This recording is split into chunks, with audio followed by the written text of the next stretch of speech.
nyamara ibicumuro byacu byacumitiwe. Arangije Yesu aravuga ngo uko byagenda kose kandi ngomba kugezwa nko ku gitambo.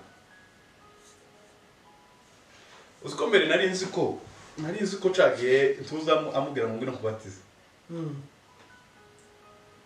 Bavuga ngo Yohana yabatije Yesu. Je nari nzi ngo mubatiza kuri wacu so turana kuri piscine. Ariko sanga kuri Yorodani no haba yo sin transfer. Nukuvuga ngo kumufata mu ruhanga neza ni kuko byakorwaga ku bitambo aho babyaturagaho ibyaha byawe kandi byanarangiza iki gitambo bakizica bakacohera.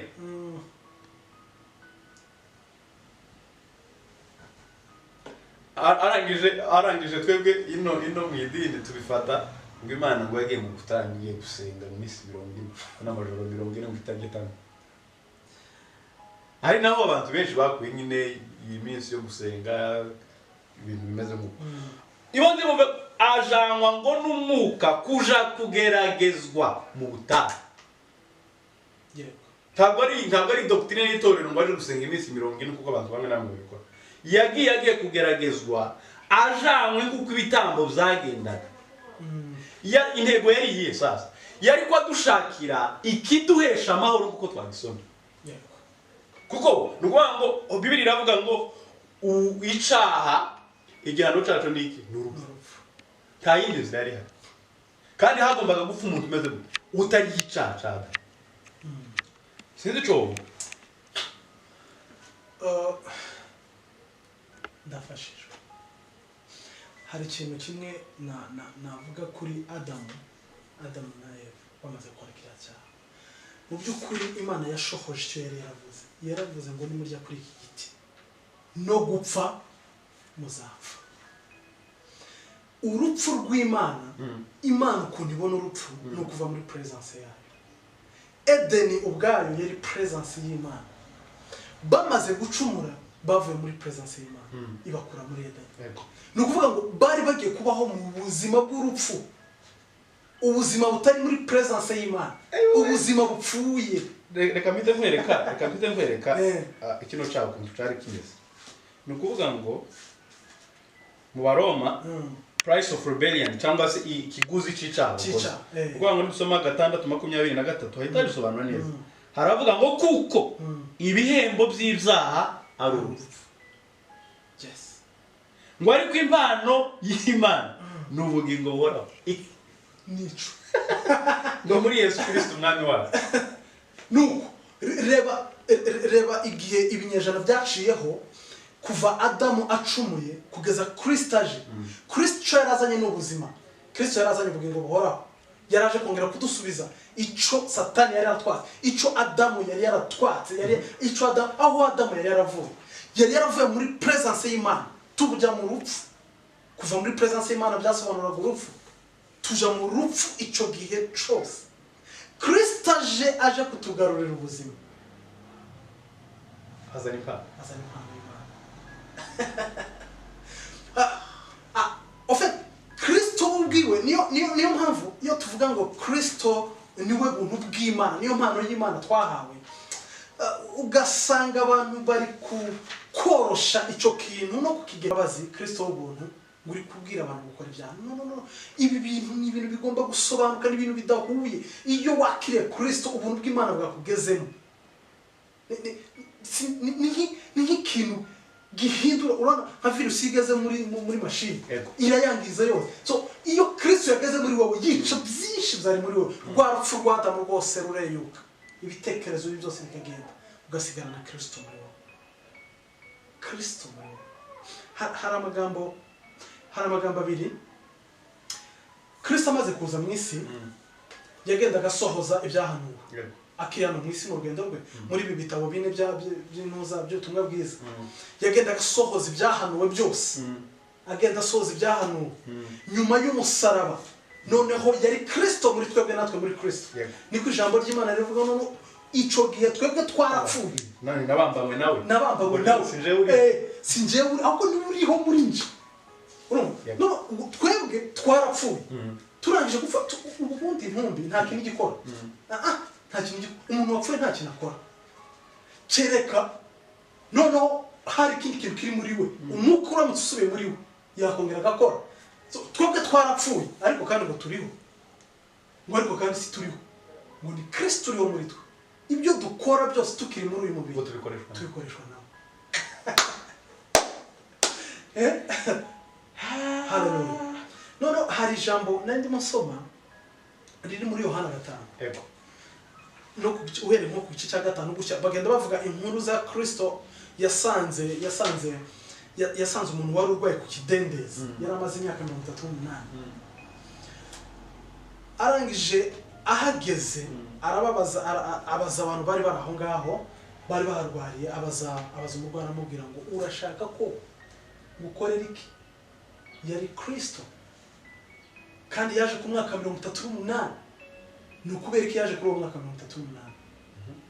yararimo asohoza ibyari byarahanwe mu gutegeka kwa kabiri igice cya 2 no ku 3 haravuga ngo bamaze imyaka 38 bazenguruka arababwira ngo mwambuka ku kagezi kitwa Zeredi ni ukuvuga ngo ku mwaka wa 38 nanone Yesu yongera gusanga nanone kireme aho ngaho kimaze imyaka 38 atangira gusohoza ibyari byaravuzwe aravuga ngo ikorera uburiri bwawe wigendere ni ukuvuga ngo wowe ibyo utekereza agakiza mwari mufite kari kidendezi kandi icyo kidendezi naco ticabakizaga buri munsi byari rimwe na rimwe ntabwo byari buri munsi byari rimwe na rimwe ariko noneho uhagaza yazanya kandi gakiza gatandukanye nako kandi ngo hari ku munsi w'isabato byari bivuze ngo niwe sabato y'ukuri nanone yagaza amen Kristo ikintu yazanye gitandukanye cyane nico twebwe twari tuzi isezerano rya kera twabonaga amashusho isezerano rishatu na Kristo muri twebwe naratangaye urebye nko mu byakoze n'intumwa igice cya 28 ku murongo wa 6 gutyo haravuga ngo nuko abo bantu bo kuri ako karo bahindura uko barimo bavuga baravuga ngo noneho twamwibesheho si umuntu ahubwo ni Imana uvuga ni cyagihe ba Yohana ba Paulo barimo bambuka inyanja barangije bahura n'inzoka bageza ahantu bacana umuriro inzoka iva mu muriro iramukora irangije kumurya abantu bari baravuga ngo uyu muntu arapfa byanga bikunze iyi nzoka yamukora aka kantu iri y'umuntu byanga bikunze arapfa uyu muntu n'umwicanyi kinigihano idacurwa kibera iramwica byanga bikunze buruko amasaha yagendaga n'umwanya babona ntacyo yabaye barangije bahindura uko bavugaga baravuga ngo ni Imana batangira kwita Paulo ngo ni Imana mu by'ukuri ntabwo bari bibeshe ahubwo icyo bari bibesheho ni inkomoko ya Paulo yahandi yavuze byari bitandukanye na Kristo wari kumwe na wacakirema yari iruhande rwe ni byiza bari kumwe bashoboraga kumubwira ibyo bashaka ariko noneho nyuma yo kuzuka kwa Kristo nyuma yo kuzuka kwasubiye mu ijuru yaraje atura muri twebwe tubuturo bwe arangije gutura muri twebwe icamugeraho nico kitugeraho ico yifuza nico twifuza Kristo wari muri Paulo abantu batangira gutandukanya ibyo bavuga baravuga ngo noneho uyu ntabwo ari we gusa ahubwo muri we hari Imana reka nkwereke agakiza uragasobanuye neza urakaduha utubwiye amakuru y'ukuntu uzagenda dore ikintu gitangaje ikiri mu gutuma abantu batabyemera no kuri Satani Bibiliya imwita umurezi wacu yaratureze aturega kuva icyaha kikiba gutya kimaze kuba muri Edeni gutya ararega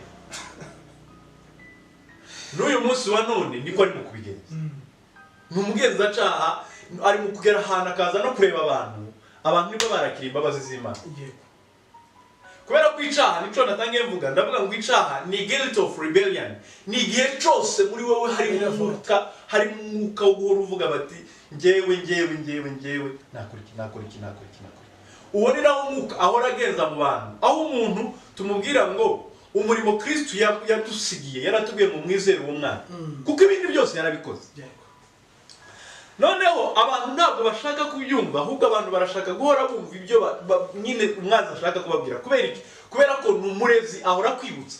Ibaze n'ibyaha babariwe imyaka 2000 irashize, Kristo apfuye, uyu munsi wa none uracabibona ukabyibonamo. Niyo handi wa muri yavuze ngo Satani yanyibukije gukiranirwa kwanjye. Nta kindi abashaka ni ukunyihebesha no kushiraho rido akingira utabona icyo Kristo yamaze gukora.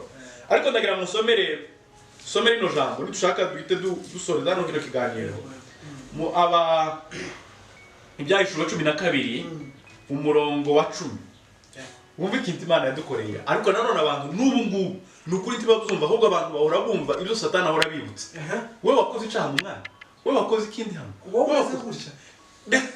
Reka guhora muri ibyo ngibyo, wizere icyo Kristo yagukoreye. Nukuri bimaze no kucizera, Kristo atura muri wowe agakora transformation, araguhindura.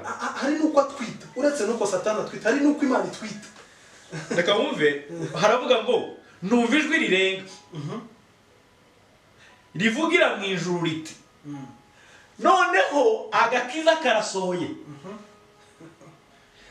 gasohoranye n'ubushobozi n'ubwami bw'Imana yacu n'ubutware bwa Kristo.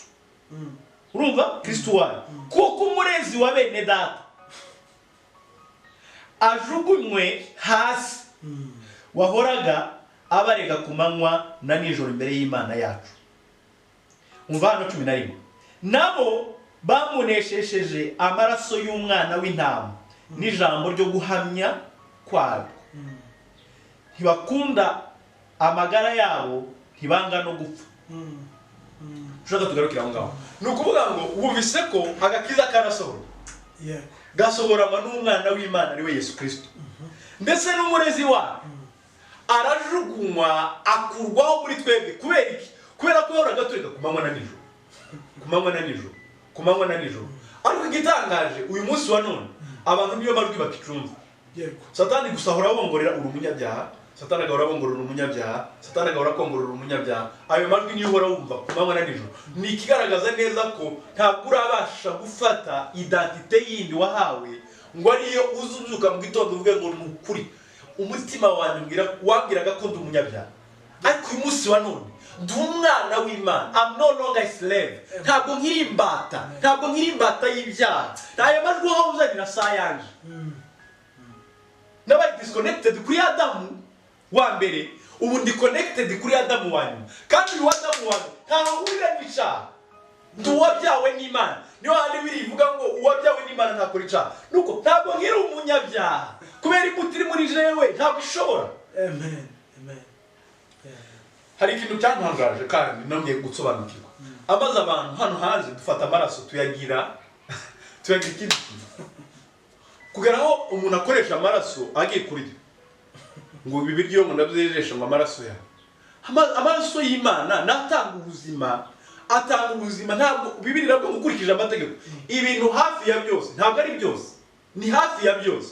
Ariko kubera abantu kudasobanukirwa ngo ngiye kuryama ngo hano hantu ngo batwikirishe ngo amaraso yabo. Ngaho mbwira igitanda cyuzuye amaraso. Wakiraraho. Ngaho mbwira umuceri bashizemo amaraso. Wawurya. Nukubera iki? Nuko ntabwo bazi ko amaraso y'umwana w'Imana ico yagombaga gukora ni ukutubabariraho ibyaha. Bibiri ravuga ngo hatabaye kumeneka kw'amaraso y'abakobarirwa ibyaha. Nukuvuga ngo amaraso umurimo wayo rero ni amaraso y'igiciro y'umwana w'Imana. Ariko kubera kutabimenya dufite ahantu tuyakoresha, aho twagakoresha izina ry'Imana. Reka mvuge kino kintu cyantangaje Dani. Mbere nagaza numva kwizera, akagira ngo kwizera kwanje ni kubikijije, kwizera k'umuntu ni kumugiza gutya. Ayiwewe kongera kumva ngo kwizera bukeya ngo afite kwizera kunini ikinyoma. Ta kwizera kunini kubaho, ta kwizera gutoya kubaho. Kuko kwizera ni Kristo. Kristo rero ntabwo dufite Kristo muto ngo tugire Kristo munini. Ikintu dushobora kurutanwa ni ukuvuga ngo njyewe nshobora kumenya package nahawe. Rero urabyumva? Nuvuga ngo uyu munsi wa none uhaye umwana wawe telefone, nanjye ukampa telefone. Ico no byaza umusaruro telefone, sico riyamu yokoresha. Nuvuga ngo twebwe dutandukaniye, dufite abana mu gakiza, tukagira n'abakuze mu gakiza. Ntabwo ari ukuvuga ngo bafite Kristo wundi. ahubwo ubumenyi bafite na meditation nibwo butandukanye, nibwo butuma umwe abasha kuba successful, undi nawe akaba agikoreshwa n'umurezi we Satani ahora amwibutsa ibyo yakoze buri munsi, hanyuma akagukinga kutabasha gusobanukirwa. None ndangije ndatangara aho nasanze nyuma ya Yesu Kristo ku musaraba abantu bose yagiye akiza. Ntabwo yababwiraga ko kwizera kwabura gukije, kuko takwizera ko umuntu kubaho, kuko kwizera kubaho twasangaga gusezerano rya kera kwari ukubaha amabwiriza, obeissance y'ijambo runaka. Ariko abantu bose yagiye akiza bagiye bakira mu izina rya Yesu. Kubera iki? Kubera ko kwizera kwaraje, kwa kundi twari dutegereje. Biravuga ngo kwizera kutaraza, ngo twarindwa agatubohewe gutwarwa n'amategeko, dutegereje kwizera kwa kwizera. Nukuvuga ngo rero uko kwizera kwarahishutse, Kristo rero niwe kwizera kwa. Ni nayo mpamvu iyo umufite, ni ukuri iyo umufite nta bwoba wongera kugira bw'ubuzima, nta bwoba wongera kugira bw'ibindi bintu. Kubera iki? Kubera ko umugabo wegamiye. Buriya ni impamvu abantu bazavuga ngo kwizera gusa ngo kuja n'umuntu mw'ijuru. Ni ukubera ko kwizera nyine ntibarakunda. Ariko wumvise ko niwe nzira n'ukuri. Sinzi ico wabwira abantu tugasoreraho. Mu by'ukuri Imana ihe Colline umugisha, uvuze amagambo akomeye cyane, uvuze amagambo akomeye cyane. Kwizera kwacu ni Kristo, naho twebwe icyo twakora cyose kiri inyuma ya Kristo cyaba cyiza twacyita ko ugikoranye ubufura, ariko mu by'ukuri nta Kristo burimo. Kristo wenyine muri twebwe, natwe muri Kristo, niko kwizera tugenderamo. Kristo niwe banze ryo kwizera, donc niwe udukiranukira natwe twabakiranutse muri we. Ogera kandi ngo nibanze ryo kwizera, ngo kandi ni ugusohoza. Ni ukuvuga ngo niwe uhita wumva ko nta ruhare rw'umuntu rurimo, nta ruhare rwacu turimo, kuko ikintu gikomeye kigomba kubaho ni ukubanza gupfa twe muri twe. ni ukubanza twe tugapfa muri twe, tugasiga Kristo wenyine muzima muri twe. utumye garuka ku ijambo abantu benshi bakunda kubwira. Iyo wababwaniza kwizera baravuga ngo none ngo muri Yakobo ngo haravuga ngo kwizera kutagira imirimo kuba gupfuye. Ariko naratangaye n'ijambo maze kurishurira. Umuntu wese muganiriye utarumva ubutumwa bwiza cyane azakubwira ati namwe mwatinze mu kwizera, bati kandi kwizera kutagira imirimo kuba gupfuye. Mu by'ukuri iyi mirimo ni iyi. Abantu bajya batandukanye ubwoko bw'imirimo. Hari imirimo yo gukiranuka, iyo ni umurimo ukorwa na Kristo gusa wenyine. Ni naho abantu batazashaka gutekereza. Mu Baroma igice cya 4 havuga neza ko Aburahamu yatsindishirijwe no kwizera gusa. Yakobo agiye kuvuga aravuga ngo kwizera kutagira imirimo kuba gupfuye. Anagaruye mu ngero ebyiri yatanze ingero z'abantu babiri. Yatanze urugero rwa Aburahamu, aravuga ngo se ngo Aburahamu ubwo yatangaga umwana we Isaka, ngo murabona ko atatsindishirijwe n'imirimo, watatsindishijwe no kwizera. Avugamo n'undi maraya witwa ngo ni Rahabu. Reka mbereke kino kintu. Ntuzi ni ukuvuga ngo muri wowe wahita utekereza ko harimo contradiction, barimo bavuguruzanya, kandi ntabwo bavuguruzanyaga ahubwo barizeraga. Nuko gusa ikintu bavugaga uyu hariya mu Baroma havugaga kwizera imirimo itegetswe n'amategeko. Ko donc uwizera atsindishijwe no kwizera gusa. Ni ukuvuga ngo nta nubwo ari ukwizera kwe, ni wa Kristo uri muri we ugutsindishiriza ukitwa umukiranutsi. Uwo ni umurimo wo kwizera, nta n'ikindi wakora. Muri ibyo yaravuze ngo ntacu nari kuzakora kugira ngo nemerwe n'Imana. Ni ukuvuga ngo hano muri uyu murimo wo gukiranuka nta kindi kintu umuntu yakora uretse kwizera Kristo gusa. Nta nubwo ari ukuvuga ngo uretse ngo twebwe ni ukuvuga ngo kwa kwizera ni Kristo niwe utsindishiriza umuntu. Hanyuma ikintu abantu bajya batindaho ngo ese ngo Aburahamu, reka mbereke uyu murimo yakoze, ni umurimo yakoze rimwe, just once. Ntabwo ari imirimo yakoraga. Aburahamu ntabwo yatanze Isaka buri munsi. Ni naho abantu sinzi impamvu hano abantu batazabatekereza.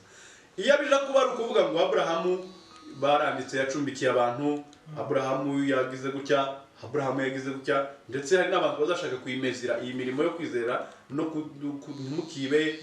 Ntabwo ari cyo bivuga bino, ntabwo ari cyo bivuga. Kandi mu by'ukuri twe tubwira abantu badukurikiye ibyaha mugende mubireke, ni bibi pe, mugende mureke ibyaha, mureke ubusambanyi, mureke kwiba, mureke kuroga, mubireke rwose. Kuko ni nabyiza ko umuntu abaho afite imbuto nziza. Ariko ico hano Abrahamu yakoraga no kuvuga ngo uyu munsi hano ari twize no kwigisha abantu imirimo yo kwizera, no kuvuga ngo twakwigisha abantu gutanga abana babo kandi bagutanga. Ariko reba kino kintu impamvu abantu batazacumba mu buryo bw'umwuka ni igikorwa rimwe. Abrahamu nawe yagikoze kimwe, ni naco warukomoje n'amamvu vuze no jambo. Uyu murimo dusabwa wo kwizera n'uwo kwitamba twebwe ubwacu. Yego. Urani cyo kintu Abrahamu yakoze. Hanyuma Rahabu ikintu yakoze, yakinguye umuryango, yakira intumwa, arazicumbikira kuko ngo yaravuze ngo nicumbikira aba bantu barankiza hamwe n'umuryango wawe.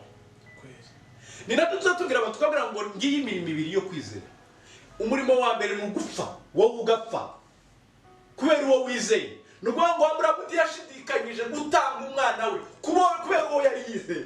Ni nabyo tuzatubwira abantu twabwira ngo nukuri nasobanukiwe ko Kristo nagera muri jewe ari umindura ikindi kintu, ibyanjye bihindura igihombo. Nta kirenze kubona umwana Abrahamu yari afite mu zabukuru wamurekure. Aramutamba, niko gutamba. Nukuvuga ngo niko cyage tubwira abantu twabwira kugira ngo kwizera gutangire gukorera muri wowe nukupfa wowe. Ni nacyo Abrahamu yakoze. Ni kuvuga ngo yishuri amwana, niko kwicura amwana. Hanyuma Rahabu nawe akingura umuryango, yakira umukiza, yakira abagomba abo yatekerezaga ko ari umukiza. Ni bisho gihe tuzatubwira abantu twabwira ngo iyo wemeye Yesu Kristo urakingura umuryango. Istakije. Nico kintu bakoze, ni kintu umuntu akora rimwe, ntabwo ari ibintu, ntabwo Rahabu yakomeje kubikora. Kandi naratangaye ngo kubera ico kintu gusa yakoze cyo gukingurira abo bantu, yanditswe mu ntwari zo kwizera. Ari indaya. Arandikwa. Nukuvuga ngo abantu rero ngo kwizera kutagira imirimo, kubaho nyine. Uko tikunabaho. Kubera ko igiti kiba kuko Kristo niwe muzabibu. Twe turi amashami. Nukuvuga ngo niwe wera rero. Nakuze umugabo w'inyamata wavuze ngo nitugaramije ngo Kristo ni wenyine uzashima. Wenyine. None niwe wakora. Ibyo nkora byose bikoreshwa nawe. Ya Imana wamugisha tuzamurire Yesu Kristo amaboko kuko ni ukuriye gushima rwose. Amen. Yeah.